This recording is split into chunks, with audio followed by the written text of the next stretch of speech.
It's Tuesday. It's the 23rd of July, 2024. I'm Jay Cleveland Payne, and I have for you 8 stories in the queue from things you might not have heard from yesterday. And what we'll give you are 8 news stories from yesterday.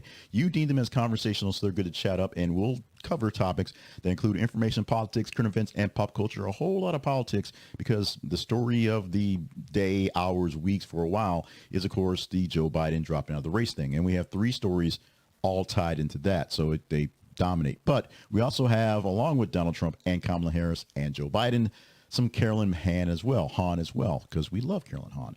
We'll explain the vetting process in just a bit, plus give you some fun things, the Kathryn Hahn stuff. It's her birthday, so going forward. So stick around for the entire shows, if you will.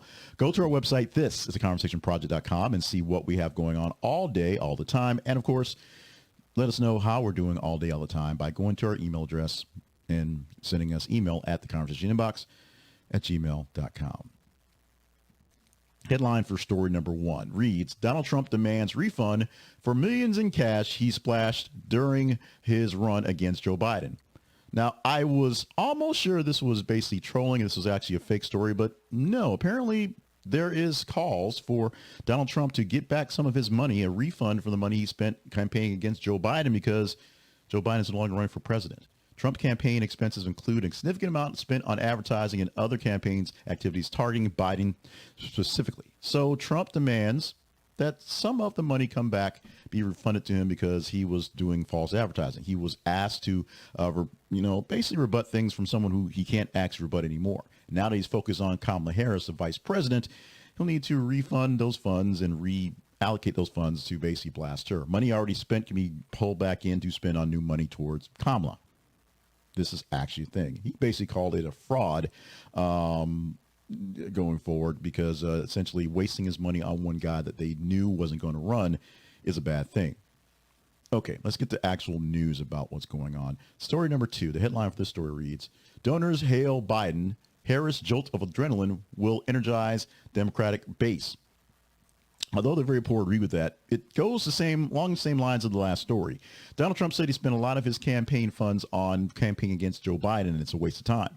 Meantime, donors for the Democratic Party, who were doing fairly well so far to basically fight against Trump, are now adding more money to the coffers because Kamala Harris is in the race, and there's new energy, a new jolt of adrenaline in the process, as people are backing what could be our first female and black female and Indian female president. I guess we already got black taken care of, but female and Indian all wrapped up into one with the big package. We shall see how this plays out. As right now, we had and we'll probably talk about tomorrow. We'll put that's actually in the teaser for tomorrow, or one of the teasers for tomorrow.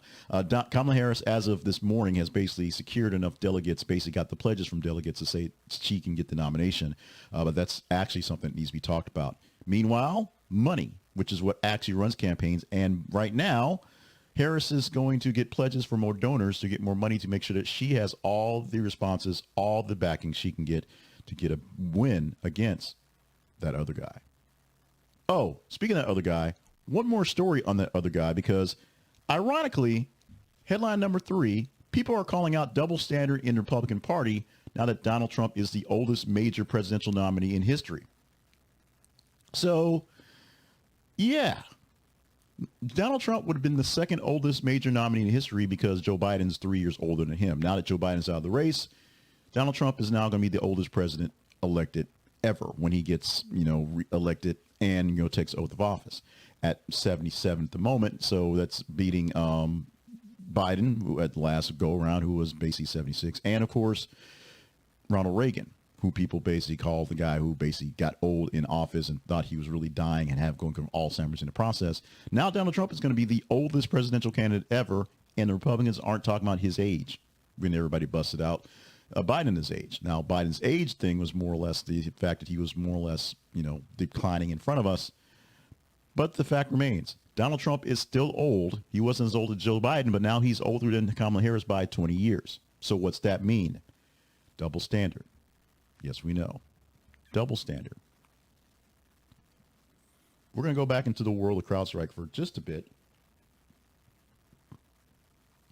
because the issue has not gone away. In fact, yesterday was essentially 5 days past the incident happening. No, 4 days because it was Monday. So on Monday, Delta actually canceled another 100 bunch of flights because they're still recovering from CrowdStrike-Microsoft outage that is lagging things down. At this point, it's not so much software.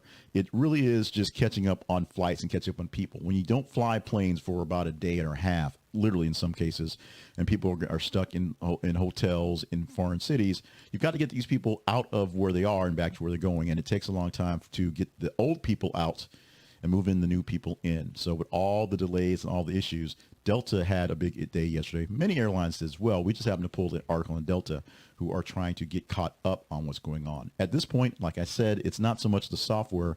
Software is basically fixed, and the issues for software are fixed. But right now, you still have hundreds and thousands of people who were displaced. Some of them found more ways. Some of them found other airlines as things worked out. Some of them have not and still need to be taken home somehow. And we'll see how this one plays out soon.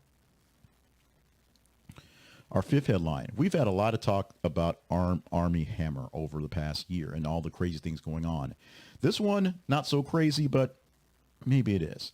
Headline reads, Armie Hammer denies report that Robert Downey Jr. paid for his rehab, but shares advice from actor. Armie Hammer denied the claims that it was Robert Downey Jr. who paid for his rehab treatment following the allegations of sexual assault and, of course, cannibalism that happened back in 2021. So he's been dealing with a whole lot for a while, but he's saying it was not Robert Downey Jr. who saved him in this case. He said in an interview with Piers Morgan recently that Hammer clarified that while Downey did not cover his rehab expenses, did not pay for it, did get some advice and support through the time. Hammer acknowledges that Downey's assistance is stating that the actor has been very supportive through his ordeal, getting him back to some semblance of normal, and he's happy for that. But he did not actually pay his bills, did not pay his rehab bills. That is what he's saying. We should have got to this yesterday, but the stories are all over the place, and we posted this late, and it got the response. But let's celebrate the newest members of the Baseball Hall of Fame. It is Andren Beltré, Todd Helton, Joe Mauer, and Jim Leyland, honored for their contributions to the sport. Now, through the Baseball Writers Association of America, those are the writers who basically make the process of get the players in. It's a long time coming from some folks, and some folks it's a great honor. Thankful for getting this thing over without any serious hitches. Let's move on to story number 7. Sad story you're hearing about yesterday. The Four Tops Duke Fakir, the last original member of the group, has died at the age of 88. Abdul Duke Fakir, the last surviving original member of the legendary Four Tops, has died at the age of 88. Heart failure in Detroit, surrounded by his family, surrounded by friends, surrounded by people who basically knew what his condition were. And so that's the good part of it. The bad part is we've lost a showman. We lost a pioneer with significant contributions to music and culture through his work with the Four Tops and other stuff. Of course, songs like Reach Out, I'll Be There, and I Can't Help Myself, the Sugar Pie, Honey Bunch, things like that. Now losing one of the founding members, original members of the Four Tops, that's being Duke Fakir at the age of 88. And the world's famous Karen is back in the news, back in court, as Karen Reed is back after her murder case in Boston was found for a mistrial, trying to see if they can actually put it back on the rails and try it again. Currently on trial, technically because the mistrial happened, charged with the murder of her boyfriend, Boston police officer John O'Keefe. Many eyeballs to this one, a true crime juggernaut as it turns out to be as we get a resolution. But right now, she's basically trying to keep herself out of trial again. They're contending, the prosecution, that her vehicle struck her boyfriend, O'Keefe, and killed him, and whatever excuse she had doesn't really make sense. However, the cover-ups, all this stuff going on, and the mistrial, which her lawyer said she was going to get off anyway, is a big deal. Will this thing go back to trial? We will see soon. Our teaser story for the day. We gave you 8 news stories from the top 15 stories of the day yesterday, and that's how we get these stories. We put out news stories every 50 minutes on our feeds on Facebook and on X. Go to facebook.com/th_conversation. That's not right. Facebook.com/thisisconversationproject and X.com/th_conversation. And when you see those feeds, you're checking your other stuff and see what we have going on. Engage in the stories we have going on. It's simple. You just like, love, hate, share, do what you need to do to show that you engage with it. The higher score in engagement, the better chance we have of talking about the story today. The Karen Reed story was the highest story engaged by leaps and bounds today, oddly enough, well ahead of the political stuff. Political stuff may be most important, but people want to know what's happening with Karen Reed because she's a Karen. Here's a story we expect to get some interest. We'll see how high it goes, but if you give it the engagement and make it a top 15 story, we'll probably choose it as one of the 8 stories we actually present. Headline for this one reads, Nicole Kidman makes rare comments about ex-husband Tom Cruise. Now, it's not exactly what you think, but you have to read it to see. She's talking about the 25th anniversary of Eyes Wide Shut, and so she has to talk about her co-star, her then husband, Tom Cruise. Let's go to our sponsor segment for the day. Our spotlight sponsor for today is Zenni Optical. Zenni Optical can be the next place you can buy your next pair of glasses. It can be. It's just right there. You just click the link and it's there. And you should probably consider it because they'll give you great glasses at a very great price. Pretty good. Glasses for your spouse, glasses for yourself, glasses for your loved ones, glasses for your kids. All styles of very, very, very nice looking designer style glasses, frames, and very, very, very functional lenses as well. All the technology you're looking for, including transition styles or trifocals, bifocals, something that's a little extra heavy, polarization things. I use them for sunglasses. I use them for sports glasses. I use them for regular glasses. That's what I get. And I buy these simple frames. I think they look nicer to me. And these frames have cost me less than $10 for over a decade. It's that simple. Get yourself a great pair of glasses from Zenni Optical and do it today. Use our link. Our affiliate link will give you a great deal. Give us a small commission. Go to this. It's theconversationproject.com/Zenni. This is theconversationproject.com/Zenni for Zenni Optical, and get yourself in on a great deal for yourself and your eyes. Your eyes and your wallet will both thank you for this.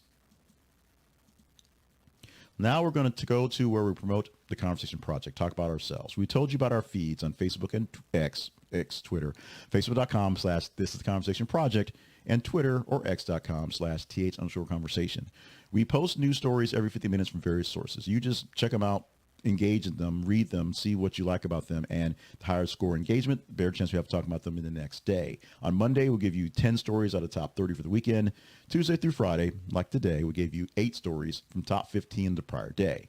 You just engage stories there, make them happen. Now, to help the Conversation Project work, it takes effort, it takes fun. So we talked about our sponsorships page. Check out the sponsorships page and see if there's a sponsor that you like. They're all affiliate links. Consider becoming a partner. That is going to our partnerships page and finding a tier to give us regular or one-time support to keep things going. You want more details on how things are going? Become a partner and you'll get all the sad details of what's going on in the background and all the sad stories of my life. And they are kind of sad right now, but we think we're giving you great content for the news. Today's reading may be a little off. Today's been kind of an off day so far, but you can help push us forward with those things. Go to the Conversation Project's website. This is theconversationproject.com, and see where you can find us. Follow us on Facebook, on X, on Twitter, on X's Twitter, on YouTube, on TikTok, and of course, find out about partnering up, find out about sponsorships, find out about past episodes, and sign up for our newsletter so you can just get all this stuff with less yakking, just the text, just the links, every single weekday morning from us. Right now, we go to what we call the second show, the fun stuff, and it is things you might ought to know for Tuesday, July 23rd, 2024. And we're kicking off with that beautiful lady right there because birthdays always kick off the fun stuff. And birthdays for today include Kathryn Hahn, who is 51 years old today, the star of the upcoming Agatha All Along, or Agatha and Covenant of Chaos, or whatever they're calling the show these days, is happening in a few weeks on Disney Plus, which has the quest for Agatha to get her powers back and hang out with her new Covenant witches, or maybe old Covenant witches. We don't really know. We don't know exactly much except for what's in the trailer, so we'll find out when we find out. Birthday wishes also to Marlon Wayans, who's 52 years old today. I believe he is. Well, I think there's some younger Wayans brothers who are actually in the top tier. But I think he's the youngest of the more famous tier of the Wayans brothers. Marlon is the youngest going forward. And Daniel Radcliffe is 35 years old today. Is Marlon the youngest? I think Marlon is the youngest. So let's move on to our history lesson for today. Going back on this 23rd of July, starting off in 1904, where some people say the ice cream cone was invented on this day by Charles E. Mencius during the World's Fair and Louisiana Purchase Exposition in St. Louis. The rumor had it that ice cream was what he was selling, but he ran out of bowls. So he went to the waffle guy next door and had him roll the waffles up into cones. The ice cream cone was invented. Also introduced today, not quite invented, but it got on the market, is 1982's Diet Coke. Before then, there was only Tab, and life was sad. Then Diet Coke came, and all was happy. In 2010, One Direction was formed, the introduction of One Direction on the show X Factor. One Direction, which spawned many a young, good-looking white pop star guys from Britain going through right now. But for a while, the terror of the 2010s, where young girls were going and screaming and dads were going to One Direction concerts, sitting in the stands and just kind of looking like, there was a website, it was like dads at One Direction concerts, just memes of them just sitting there, just kind of like, I'm here. Girls are screaming, kids are going nuts, and the dad's just kind of like, I'm just here to drive the car. Our word for the day, learning something new today. Go to thebigwordsproject.com for more on words of the day and how you can find our newest version of Words You Ought to Know, Big Words You Ought to Know, the book which is teaching you guys words and giving money in donations to wording programs across the state. Partiality, a preposition to like something. As in, his partiality for classical music was evident from the vast collection of vinyl records that adorned his living room. Partiality, your preposition to actually liking something ahead of time. That's your word for today. Let's move on to our affirmation, something to help you feel a little better. Now, if you're feeling like you don't have control over yourself, try this one. I am a creator of my own destiny. And this affirmation reinforces self-belief. It's an affirmation that you are the creator of your own destiny, and it strengthens your belief in your ability to shape your future. You have control. It enhances your self-belief and helps you combat negative thoughts and fosters positive self-image, leading to improved self-esteem and confidence. So if you're feeling like you don't have control, try this for size. I am a creator of my own destiny. You actually control what goes on in your life. You can press the buttons and make everything happen. And today's celebration, the good times happen to be for Yada Yada Yada Day. So, International Yada Yada Yada Day, it's a thing on July 23rd.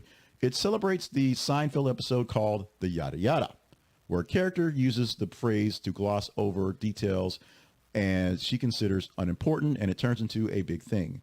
The phrase yada yada yada, often used as an interjection to refer to boring, empty talk, and essentially that phrase, which became popular with the show, overtook saying blah blah blah. So blah blah blah, which some people do say, but essentially for a time being, for a very strong time, it was just basically yada yada yada. And you hear it in commercials, you hear it in talk all the times. Yada yada yada. Today we celebrate the Seinfeld episode that brought us the yada yada on this day. Alternative celebrations include Gorgeous Grandma Day, which I celebrate every day because my grandma is just flat out gorgeous. There you go. Also, Peanut Butter and Chocolate Day. I'm not sure if this is exactly related to Reese's Peanut Butter Cups, but peanut butter and chocolate, if you don't love them together, there's something wrong with you. You can get yourself a peanut butter cup and just celebrate on your own while you're doing your yada yada yadas. We're done. No more yada, yada, yada. We're wrapping things up all for this morning. This has been things you might have heard and things you might ought to know for this Tuesday, the 23rd of July, 2024. I'm Jay Cleveland Payne. Thank you so much for being a part of the show with us. Remember, life is great even when your life doesn't seem all that great. Remember that. That's a mantra you really need to put into your head and keep with yours every single day, because some days life don't feel so good, but life itself is always wonderful. Make sure you are following our feed so you tell us what stories to talk about in the next iteration for Wednesday, of course. And email us at the conversation inbox at gmail.com so we know what to do better going forward. Check out our website for all the great fun stuff there, including how to become a partner, how to find our sponsors. Yes, I'm hyping myself first. And how to find us in various other places, including TikTok, YouTube, Facebook, things like that. In the meantime, thank you so much for being with us for the show. More coming up, more things in the queue right now for you to get to. Let's have fun. Love you so much. Mean it so much. We'll see you guys when we do this thing for the Wednesday edition. Things you might not have heard.